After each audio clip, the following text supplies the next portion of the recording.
Selamat sore sahabat Humas Polda Papua, salam presisi. Saya Bribtu Andirnawati akan menyajikan berbagai informasi yang terjadi di wilayah hukum jajaran Polda Papua dan telah dirangkum oleh tim Cendrawasih Polda Papua. Kapolda Papua Irjen Pol Matius T. Fakiri didampingi Kapolres Merauke AKBP Untung Stangaji kunjungi Sekolah Dasar Yayasan Pendidikan Kristen Ermasu Merauke dalam rangka memberikan motivasi dan dukungan kepada siswa-siswi. Dalam kunjungan tersebut, Kapolda Papua dan rombongan mendapat sambutan yang hangat oleh siswa-siswa serta para guru SD Yayasan Pendidikan Kristen Ermasu Merauke. Kapolda Papua dalam kesempatannya berpesan kepada anak-anak agar tetap semangat supaya bisa menjadi Kapolda dan harus bangga menjadi siswa Papua karena tidak kalah saing dengan orang-orang di luar Papua untuk bisa menjadi seorang yang sukses. Ia berharap dengan kunjungannya bisa memberikan dukungan semangat dan motivasi kepada anak-anak di SD YPK Ermasu Merauke sehingga bisa menjadi orang yang hebat. Pada kesempatan itu juga Kapolda Papua menyerahkan bantuan kepada SD YPK Ermasu Merauke yang diterima langsung oleh Kepala Sekolah SD YPK Ermasu Merauke, Ibu Sonia Lamera. Jadi orang yang baik memimpin negeri, apalagi di tanah Papua, itu basic penting. Sehingga hari ini saya harus kembali ke tempat yang melahirkan saya menjadi Kapolda Papua, yaitu SD YPK Ermasu. Mudah-mudahan kunjungan saya ini juga bisa mengingatkan kami semua anak Papua. Dia menjadi pemimpin di tanah Papua harus memperhatikan sekolah-sekolah. Jangan cuma jalan kemana-mana tidak memperhatikan sekolah. Sehingga saya sebagai Kapolda di tanah Papua, saya memulai itu. Supaya kita kembali kepada dasar kita. Supaya apa? Ke depan lahirlah generasi manusia di tanah Papua itu bisa menjadi manusia yang cerdas, pintar, dan tidak melupa bahwa dia itu dari mana berasal. Direktorat Reserse Narkoba Polda Papua merilis hasil pengungkapan kasus peredaran narkotika di Papua.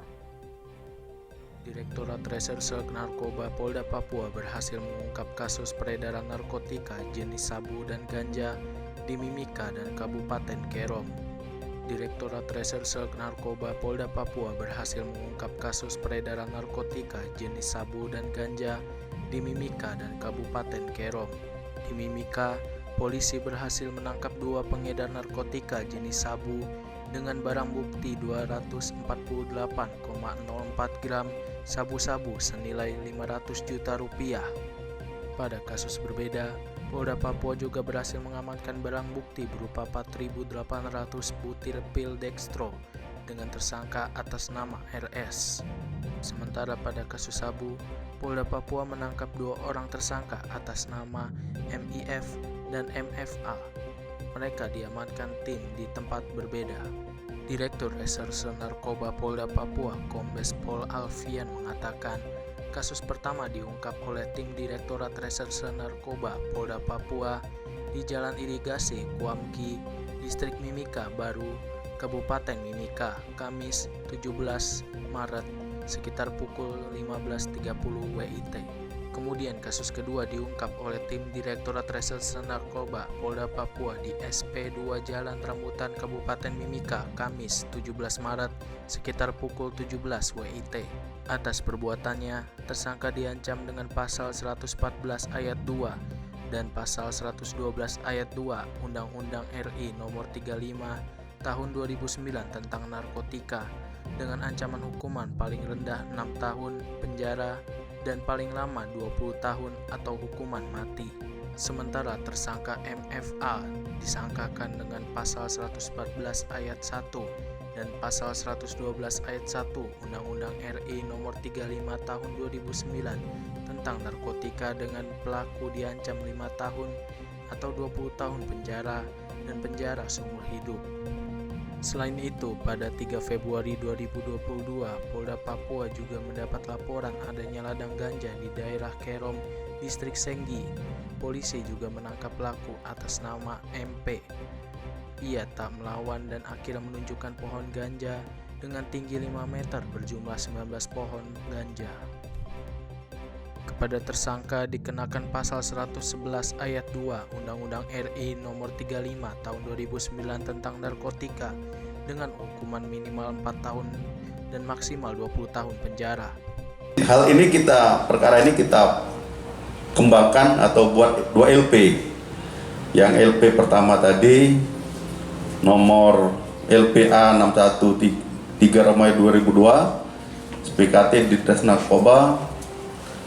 Kemudian yang tadi tersangkanya Muhammad Ikhlas. Yang kedua yaitu LP 62 Ditres Narkoba yang barang buktinya 17 bungkus plastik bening ukuran kecil yang diduga berisikan narkotika jenis sabu. Yaitu kronologisnya tanggal 17 Maret 2022 sekitar pukul 16.00 anggota Wasdubdi 3 tadi melakukan penyelidikan dan penangkapan terhadap Muklas Firdaus yang telah memberikan narkotika sebanyak 50 gram. Selanjutnya tim Opnal 3 menuju rumah saudara Muhammad Ferdi Andi melakukan penangkapan terhadap Ferdi, kemudian melakukan interogasi barang bukti yang diberikan oleh tersangka Muhammad Ikhlas Firdaus, dan saudara Ferdi mengakui dan mengatakan bahwa barang bukti tersebut sudah diperjualbelikan dan masih ada sisa sebanyak 10 bungkus plastik bening yang dia simpan di gudang motor miliknya. Kapolresta Jayapura Kota Kombes Pol Gustav R. Urbinas SH.SIK MPD memimpin upacara serah terima jabatan Kabak Ops Polresta Jayapura dari AKP Langgeng Widodo kepada Kompol Lalu Guru Prawira Negara SIP.SIK. Upacara serah terima jabatan tersebut digelar di Aula Mapolresta Jayapura Kota pada Kamis 24 Maret pagi. Keduanya disertijabkan berdasarkan surat keputusan Kapolda Papua nomor Cap /3 /2 tahun 2022 tentang pemberhentian dari dan pengangkatan dalam jabatan di lingkungan Polda Papua. AKP Langgeng Widodo saat ini ditugaskan dalam jabatan baru sebagai Wakapolres Intan Jaya, sedangkan Kompol L. Guru PN SIP.SIK sebelumnya menjabat Kasih STNK Ditlantas Polda Papua. Kapolresta Jayapura Kota Kombes Pol Gustav R. Urbinas SH.SIK MPD dalam sambutannya mengatakan, jabatan yang kita sandang saat ini adalah amanah yang harus dipertanggungjawabkan baik kepada masyarakat maupun Tuhan Yang Maha Esa, sehingga setiap jabatan Polri dituntut untuk dapat menampilkan kinerja yang terbaik agar mampu membawa perubahan di kesatuan. Kepada pejabat lama, saya atas nama pribadi dan kesatuan mengucapkan terima kasih atas pengabdian, loyalitas, dan dedikasinya. Banyak hal positif yang telah saudara lakukan demi kemajuan Polresta Jayapura Kota.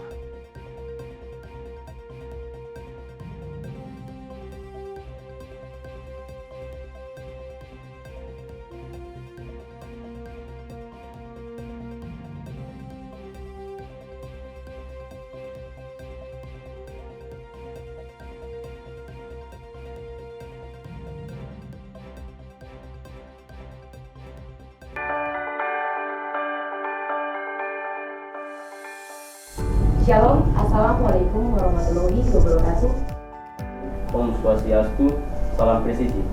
Saya Bribda John Menwanggai, asal pengiriman Polres Mimika. Saya Bribda Aniela Hendrika Yamenayawan, asal pengiriman Polres Jayapura Kota. Saat ini saya telah menyelesaikan pendidikan kepolisian dan sedang mengikuti pembinaan dan pelatihan pemantapan Binlat Banoken Polri tahun anggaran 2021 Polda Papua. Pace-macelong semua, orang tahu bahwa COVID-19 sudah sangat banyak mengakibatkan kematian di seluruh dunia, termasuk di Papua. COVID-19 bukanlah virus yang biasa, jadi kita butuh kekebalan tubuh untuk melawan virus ini. Saya sendiri tidak bisa melawan virus ini. Sabutu, pace-mace, kakak, ade dong semua, mari kita bersatu untuk lawan virus COVID-19. Ayo ajak pace, mace, anak-anak semua untuk mendapatkan kekebalan tubuh melalui imunisasi COVID-19. Tidak usah dengar-dengar isu terbenar di luar sana. Buktinya sampai saat ini saya sehat dan aman-aman saja. Jadi, mari sudah, tidak usah khawatir, imunisasi itu gratis. Dan imunisasi COVID-19 untuk anak berusia 6-11 tahun. Mari pace-mace bawa dong anak-anak pergi ke gerai-gerai imunisasi vaksin COVID-19 terdekat. Sehat, kau sehat, Papua bebas dari COVID-19.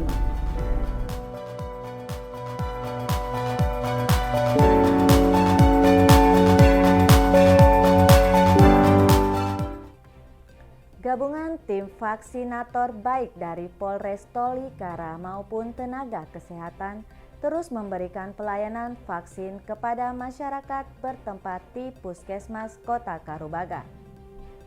Kapolres Tolikara AKBP Muhammad Jafar selaku Wakil Ketua 2 Gugus Tugas COVID-19 wilayah Kabupaten Tolikara menyampaikan bahwa pelaksanaan percepatan vaksinasi yang telah dilaksanakan setiap harinya digelar di UGD Lama atau Puskesmas Kota Karubaga. Adapun data perolehan yang telah menerima suntikan vaksinasi untuk dosis pertama berjumlah 2.668 orang atau 1,06%. Untuk dosis kedua berjumlah 2.503 orang atau 1,05%. Dan dosis ketiga berjumlah 243 orang atau 0,14%. Kapolres berharap ke depan masyarakat dapat sadar akan pentingnya vaksin ini, sehingga dengan adanya kesadaran tersebut dapat menjadikan wilayah Tolikara bebas virus COVID-19. Kegiatan vaksin setiap harinya kita gelar di UGD Lama Kabupaten Tolikara. Namun perolehan yang dapat kami vaksin bersama dengan Dinas Kesehatan untuk dosis pertama baru 2.668 orang atau 1,6%. Kemudian dosis kedua berjumlah 2.503 atau 1,5%.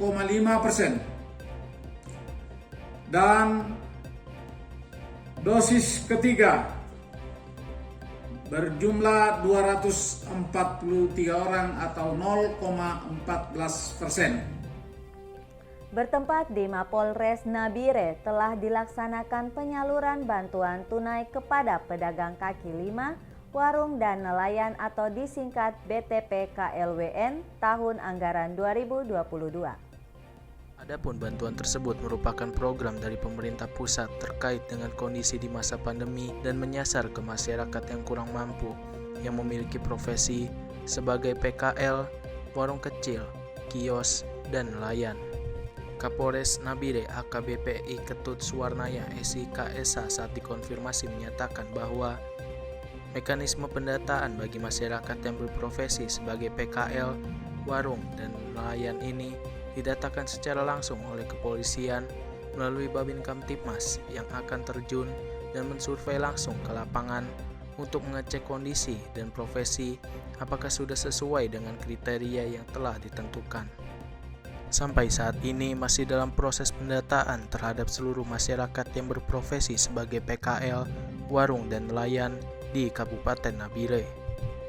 Kapolres juga menjelaskan bahwa tahap pertama hari ini pihaknya telah menyalurkan bantuan kepada 50 orang penerima, dan untuk diketahui bahwa Kabupaten Nabire mendapatkan alokasi bantuan sebanyak 2.000 orang yang berprofesi sebagai PKL, warung kecil, dan kios, serta sebanyak 6.000 orang yang berprofesi sebagai nelayan dengan jumlah bantuan sebanyak 600.000 per orang. Didatangi Ibu Poluan. Terus apa kata Ibu Poluan?